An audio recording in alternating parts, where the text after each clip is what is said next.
Would that survey crew be HNTV personnel? Yes. It's your own people that would actually do it? Yes.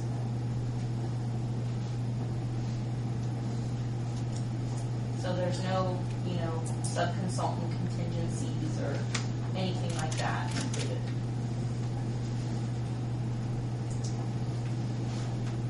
So we either trust them or go out after a quote, which will take more time, and we've trusted them with everything that we've done so far with the project. Good point. If we had more time, I would like to get another quote, but I think that, again, time is of the essence here.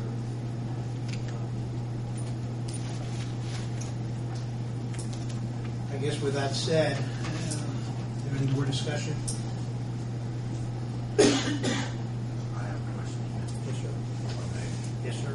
This is a cost that would be in the bid later on. Yes, sir.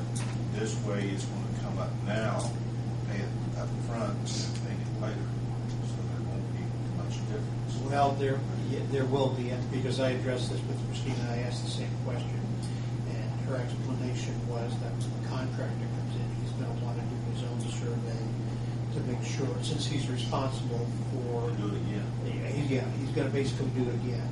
So, because that was my first thought on when I talked to her about it, was that pay up front instead of the back end. That it's going to end up being surveyed twice when it comes down to it. And I can see the contractor's position on that. You've got a liability position and everything else, so they want to survey it themselves. So, unfortunately, we're not going to say we go back in.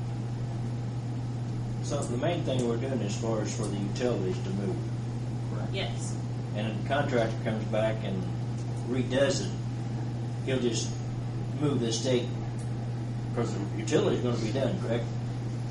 Right. I don't They understand that. need to know exactly where the right-of-way limits are too, so they know, how much room they have where they can be when they're doing their work.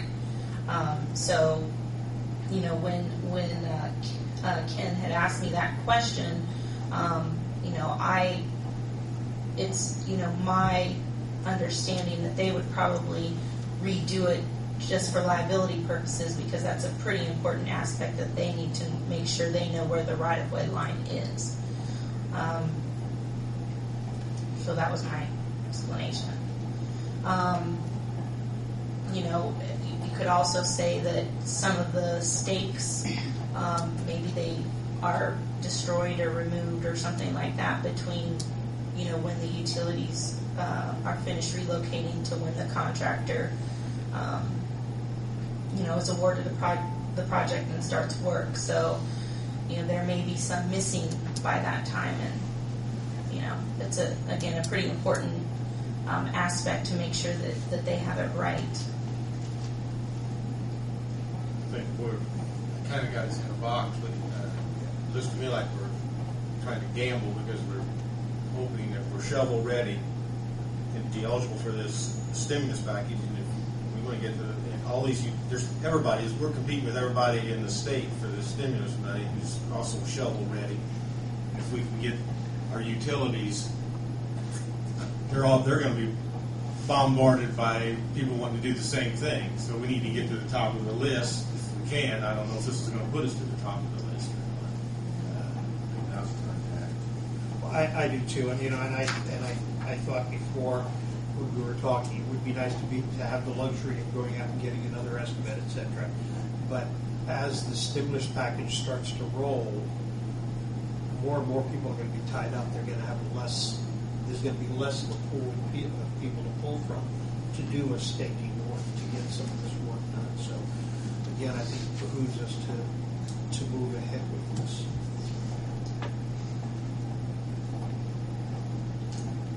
So we're spending $20,000 in hopes of getting hundreds of thousands of dollars from the stimulus package.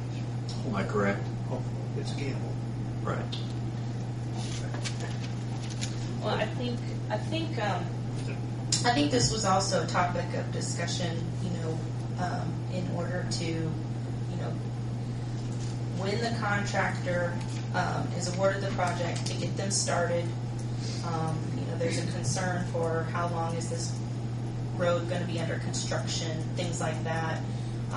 The contractor, really is limited in how much work they can do during the winter months. So, if they're able to, get started right away, then when we looked at that 13-month construction schedule, it would not, dip over into another winter. So that was also one of the factors, not just the stimulus, but also when the end construction date could be completed or ended or whatever. Because, and it's a good point, because when we first talked about this last month, we weren't even talking in terms of the stimulus money. We were talking about the fact that we would keep it to a timeline that was acceptable. And we wouldn't blow a winter, basically. And we're going to have to pay it sometime soon. So I'd say I'd make a motion that we get started, so we don't lose out.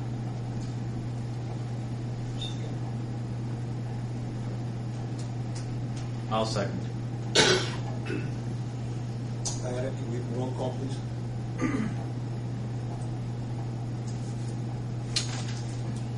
Ken Dornick, Yes. John Schmallenberg, Yes. Doug Fry, Yeah. Lowell Roughly, Yes. Gerald Poling. Yes. That's in reference to HNTB supplemental agreement number 6. Thank you for that. We've got a few invoices to be paid.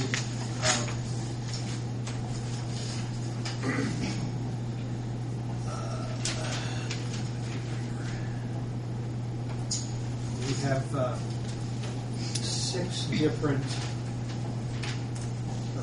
invoices there's one to the Decatur County Auditor for $100.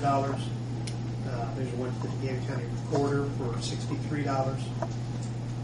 Decatur County Recorder, another check for $324 even. Decatur County Auditor for $15, and Decatur County Recorder again for $99. Comes up to $601. In addition to that, we have $41,317.53 that we need to move to put down on one of the appraisals. Resolution. Yeah. Good resolution. Yeah, there's a resolution that's tied to that. I don't have a resolution number on this, but this is.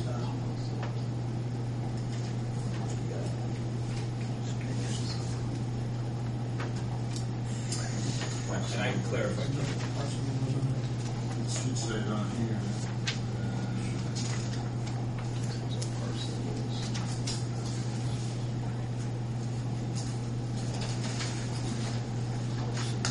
Just made acquisitions. I'll just get them on to us. I got it.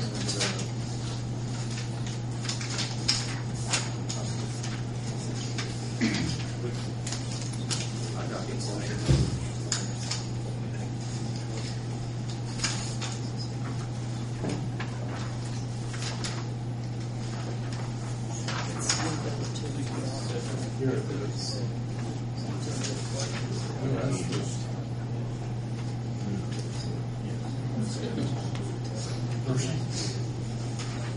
Yeah, that's correct. Parcel, 74. parcel number 74. Yeah.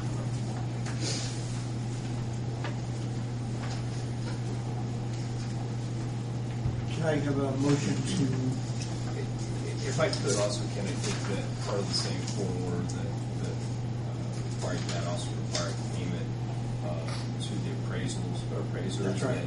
that actually conducted the appraisal for this property and the previous property that was approved at last at redevelopment commission. And so I guess I would ask that for each of those, there are 3 appointed appraisers by Indiana code, each appraisal